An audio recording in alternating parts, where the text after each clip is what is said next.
რეგიონ TV ასეთი სახელწოდებით ახალი არხი ქართულ ტელესივრცეში ტელეკომპანია მაუწყებლობას რუსულ ენაზე თბილისში და საქართველოს სხვა ქალაქებში დაიწყებს, ასევე იმ რეგიონებში, სადაც ნაციონალური უმცირესობები ცხოვრობენ.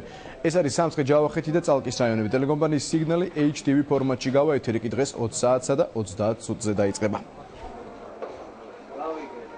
ჩვენი ტელეკომპანია რეგიონ TV დღეს გადის ეთერში პირველად. დღეს არის მხოლოდ ერთი გამოშვება საინფორმაციო ცხვრის ნახევარზე. ხვალიდან ტელეკომპანია უფრო აქტიურად დაიწყებს მუშაობას და დღის განმავლობაში უკვე იქნება საინფორმაციო გადაცემები. ახალი წლიდან იქნება გასული ეთერში უკვე დილის გადაცემა და რამდენიმე სხვა გასართობი გადაცემა.